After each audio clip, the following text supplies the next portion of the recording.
You will hear a conversation about a language course. First, you have some time to look at questions 1 to 5.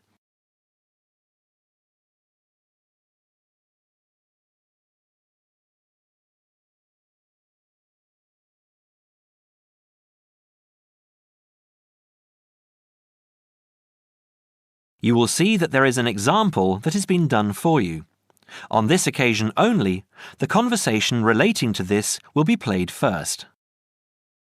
Good morning, Borgheimer language courses. How may I help you? Oh yes, I contacted you some time ago about following a German course in Germany, and you advised me to take your placement test before we go any further. Well, I've done that now, so I'd like to go ahead with booking the course for this summer, if that's possible. Certainly, sir. You said you took the placement test. What was the result? I was placed at the O3 level. O3. Right. That's lower intermediate. Fine, Mr. The answer is Level 3 or Lower Intermediate, so the course level has been filled in for you. Now we shall begin. You should answer the questions as you listen, because you will not hear the recording a second time. Listen carefully and answer questions 1 to 5. Petterson. John Petterson. Could you spell that for me, please, Mr. Petterson? P-E-T-T-E-R-S-S-O-N. That's a double T and a double S. Am I right? That's right. Now, could I ask you where the course takes place? Well, we offer courses in Hamburg and Berlin. For your level, there's never a problem. There are always plenty of people for the intermediate classes. Oh dear. Does that mean that there might be a lot of students in my class? I wouldn't be very happy about that. No, don't worry, Mr. Petterson. The maximum class size is 12, but I've never known there to be more than 9 or 10 in a class. It could even be 5 or 6. Good. Actually, I'd prefer to study in Berlin. And how long is the course? 3 weeks, 5 hours a day. 2 hours only on Saturday. Sundays free. I see. And what about accommodation? There you have a choice, Mr. Petterson. You can either stay with a German family who are used to having such guests, or you can stay on the university campus, or we can book you into a nearby bed and breakfast. Is there a big difference in price? Not really. Staying with the family works out the cheapest, and the bed and breakfast is a bit more money.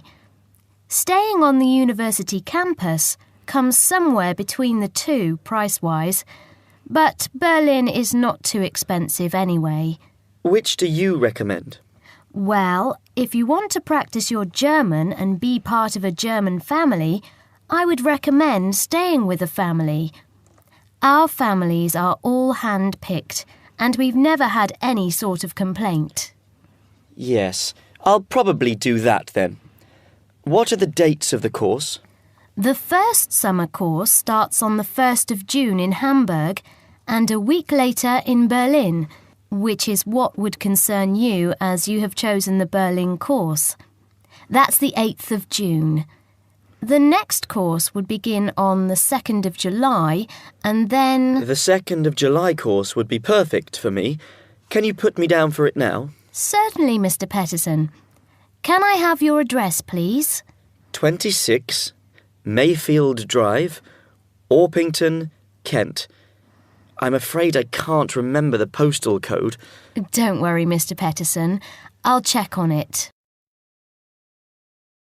Before you hear the rest of the conversation, you have some time to look at questions 6 to 10.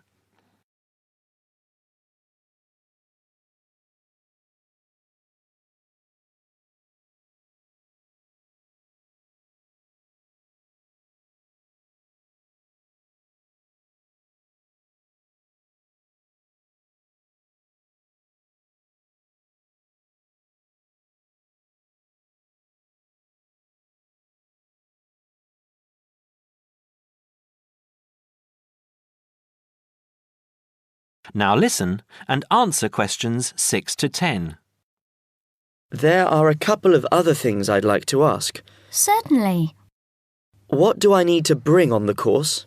Well, apart from the obvious, you'll need our textbooks. I'll email you the name and publisher. You should be able to find it in your local bookstore. If you do have problems, call me or email me and I'll see what I can do. We provide the computers, computer discs, translation exercises and all that sort of thing, but you will need a good dictionary. We recommend Langenscheidt, which is more than adequate for your level.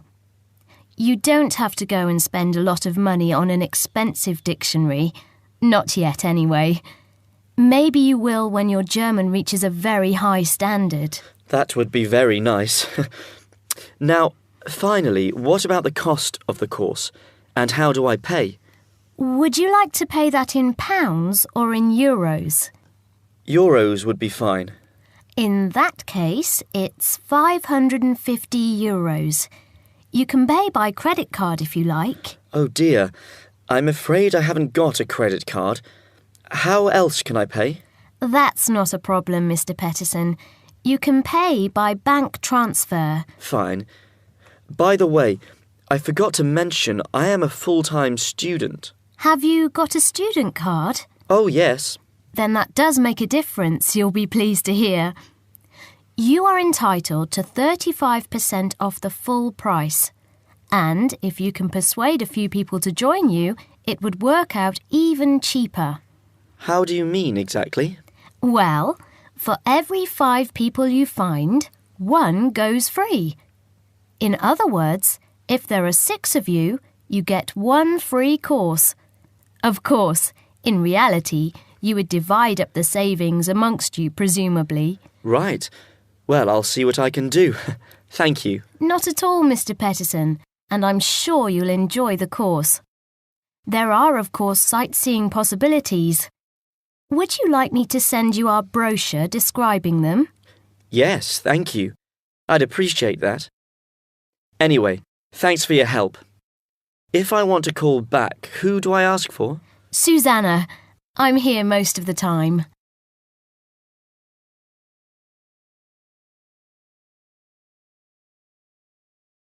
That is the end of part 1. You now have half a minute to check your answers.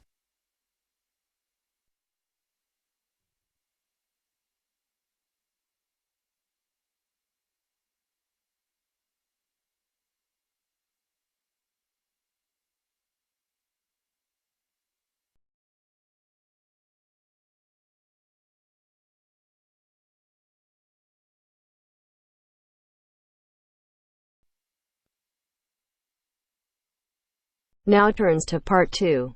Part 2.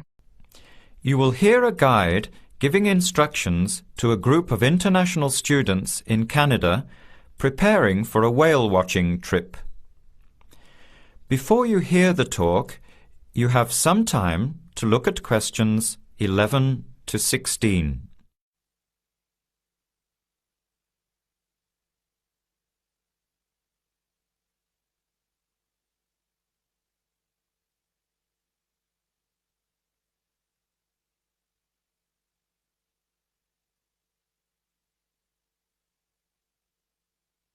Now listen carefully to the first part of the talk and answer questions 11 to 16.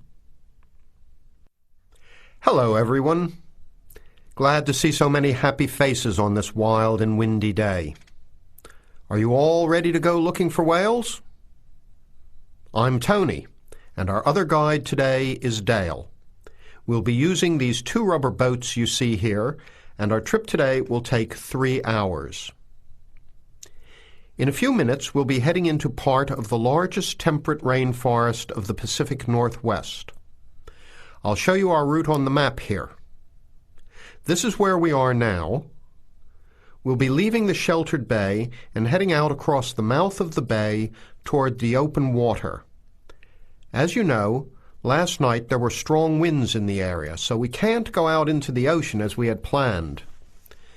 Near the mouth, the water will be quite rough. That's where we are most likely to spot orcas, or killer whales, as they are also called. After crossing the mouth of the bay, we'll enter the calmer, shallower waters. This is where you look for grey whales. Then we will continue up this narrow inlet close to the shore. You will have a great view of giant fir and cedar trees that have never been logged. Here is the place to watch for wildlife. You are likely to see bears along the shore and eagles in the sky overhead. Right at the back of the inlet here are the hot springs where we will be stopping for an hour. You can have a soothing soak in bubbling hot water before the return trip. I'll tell you a little bit about the whales now, because with the noise of the wind and the engine, you won't be able to hear much out there. As we head out in the boat, we will probably see dolphins first. They are a grey color and quite small, 1 to 2 meters long.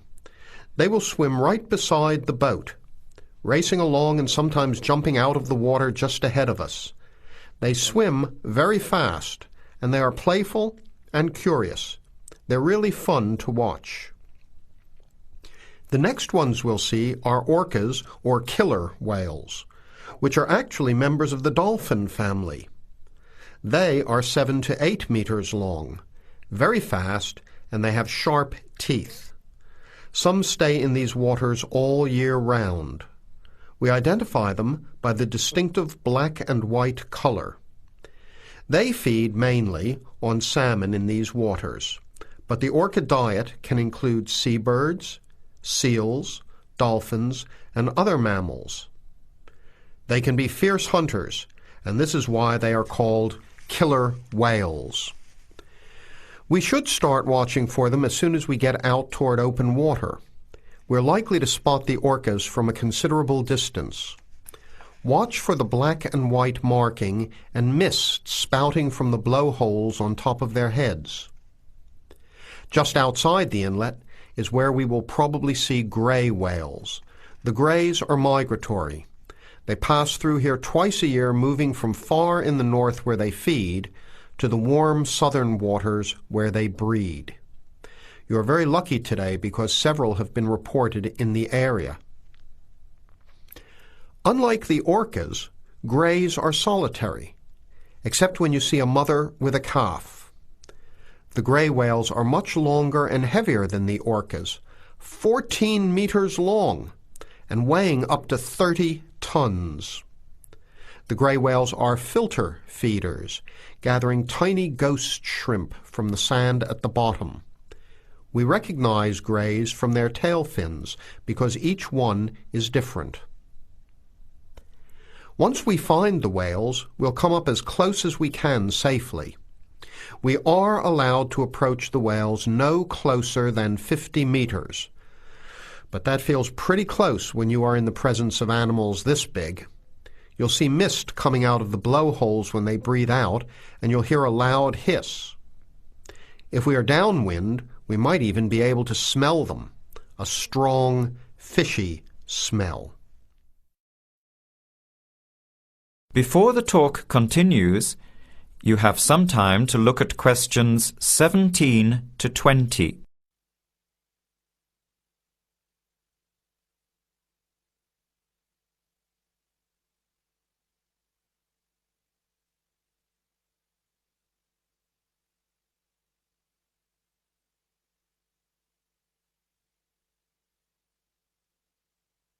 Now, as the talk continues, answer questions 17 to 20. Now, for just a few words of caution. It will be quite bouncy out there, especially in the front of the boat. If you want a smoother ride, stay in the middle of the boat, close to the engine. Hold on to the ropes and keep an eye on any big waves. Be alert so you don't get thrown out of the boat. In case of an emergency, you are all wearing survival suits. They'll keep you warm and dry in or out of the water. They are bright orange for visibility. The water temperature is around 8 degrees. Without these suits, you would only last a few minutes in this cold water. With these suits, your survival time is increased dramatically. They will keep you upright in the water even if you can't swim. But we don't expect anybody to end up in the water, so don't worry. Now, are there any questions? I'm afraid of getting seasick. Right. I was just coming to that. If you think you might get seasick, take one of these patches and put it on your arm at the wrist, like this. It works on pressure points of the body and will relieve seasickness without the drowsiness you can get from pills. Are there any other questions? All right then, let's start loading up the boats. We leave in 5 minutes. That is the end of part 2. You now have half a minute to check your answers.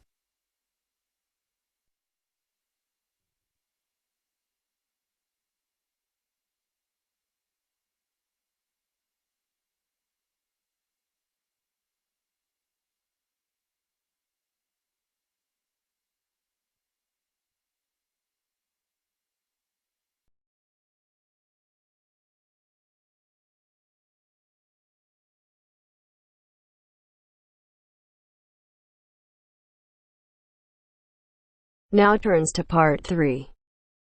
Part 3. You will hear two friends discussing what to study at Mitchford University. First, you have some time to look at questions 21 to 27.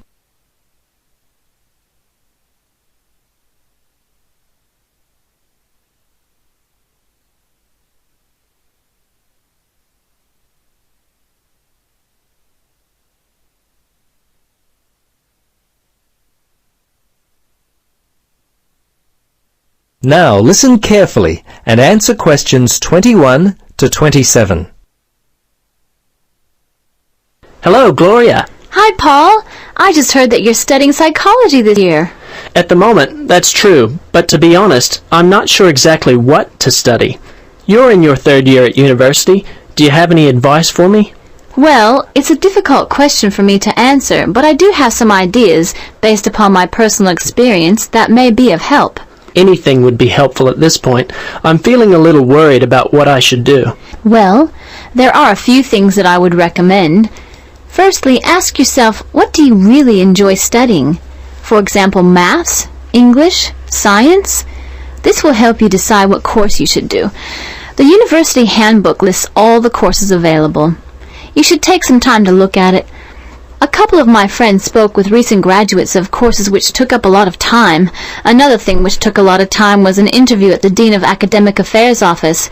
They're always so busy there. Unless you've got a lot of time, I wouldn't bother with either of those ideas. Okay. Gloria, I understand there are some excellent publications that I can look at which will help answer my questions. But the trouble is, I'm having a real hard time locating them. Do you know where I might be able to go? Yes, I encountered this very same problem when I was deciding on what to study.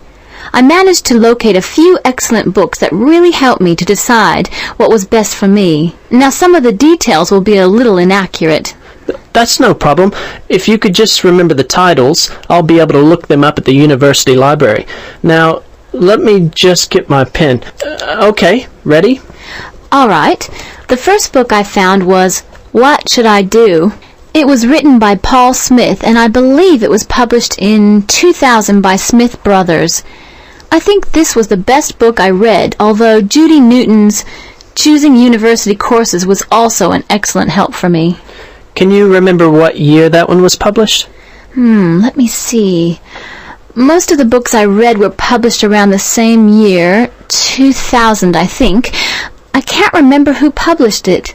I think it was Printers Limited.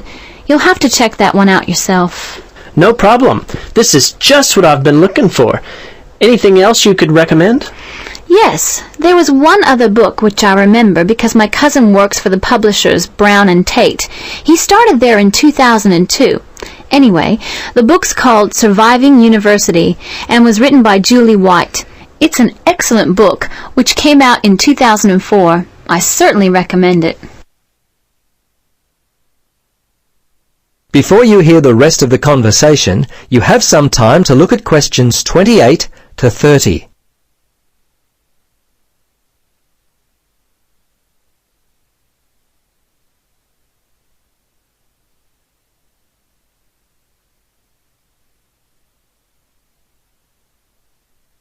Now listen and answer questions 28 to 30. Gloria, this discussion has been so helpful. I wonder if I might ask one more question. Sure. What would you like to know? Well, I'm wondering why you finally decided to study psychology. Well, what helped me to decide was my interest in working with people. I think that's what you've got to really decide in your own mind. Do people give you energy or do they drain you of energy? I asked my friends what they thought of my idea, and most of them thought it was a good choice. Yeah, you know, I think my parents or family members who know me well would be a good place to start. I think if you like to research subjects, you might prefer to work by yourself. That could help you to decide what area you should study. For me, I like working with numbers, and I knew psychology involved a lot of this, so that also helped me to choose my course of study. The bottom line is you've really got to know what you naturally like to do. Once you work that out, you simply choose areas of study that relate to those things. Well, Gloria, I can't thank you enough for your time.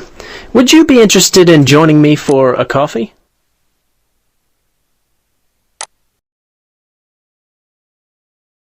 That is the end of part 3. You now have half a minute to check your answers.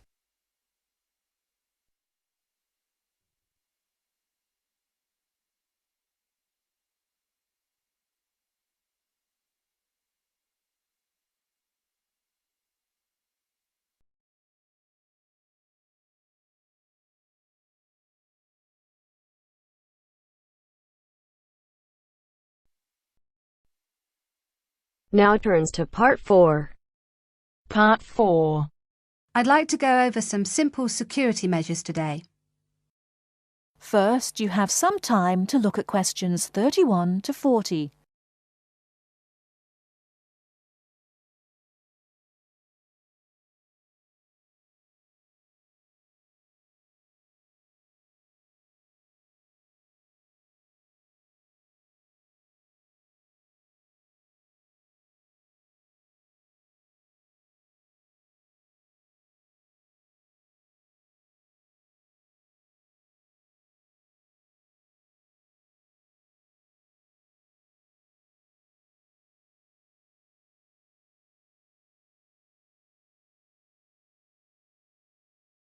Now listen carefully and answer questions 31 to 40. Hello everyone. I'd like to go over some simple security measures today. As you all know, there have been a few small incidents with students' possessions being lost or stolen, and as the student representative for Middlesex Hall of Residence, I'd like to remind everyone of a few simple things we can do to make our accommodations safer for everyone, and to remind everyone of the security measures already in place. First of all, I'd like to go over what security measures are already in or around the halls of residence. As you turn off the road into Middlesex Hall, there is a security barrier for people arriving by car. Students, or anyone else for that matter, have to report to security through the speaker before they can even enter the car park.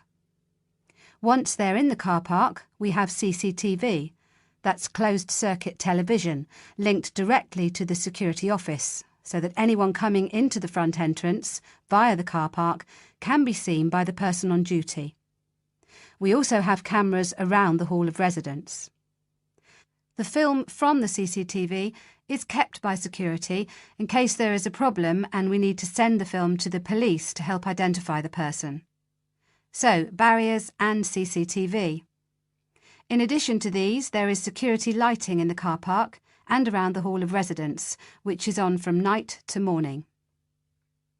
These security measures are there to help, but the really important thing is the front entrance. At the front entrance is a keypad lock. Now, as you all know, to open this you need your student card and the 4-digit security code. As you also know, you should not give this code to anyone you do not know, and you should never let anyone into the Hall of Residence. Remember that for all the security measures we take, if you let someone into the hall, then anything we do to keep students' possessions safe will not help. After the front door, we have the reception desk. Now, this is manned 24 hours a day, but the security guard has a lot to do and may not be there all the time. If you need to call security, go to the nearest phone or call on your mobile. The number is 9666, and they will be with you as soon as they can. The next thing I want to mention are your own personal security measures. By this I mean the locks on your room door and window, your personal alarm and the university bus. All student rooms have a swipe lock that we open with our student cards. Do not leave your room door unlocked if you're going out for a long period of time. And do not leave your card in a place where someone can pick it up and enter your room. This is, of course, common sense, but people still leave their rooms unlocked and still leave their cards around. The next thing is your room window. Everyone has a key for their window, and everyone should try to keep their windows locked when they are out of the building. However, the security guard has told me that he often finds windows open, and even worse, he finds windows open on the ground floor. Please don't do this. It's an invitation to a burglar to enter the hall and take people's things. Finally, 2 more items: personal alarms and the university bus. Now, the Students' Union gives every student their own personal alarm if you go to collect it. A personal alarm is something that gives out a loud noise if you press it when you think you may be in danger. It lets people know where you are and that you need help. The second thing you can do is use the university bus. It takes students from the campus to the town and to other places on campus. It goes every half an hour and it's free, so please try to use it, especially after dark. That is the end of part 4. You now have half a minute to check your answers.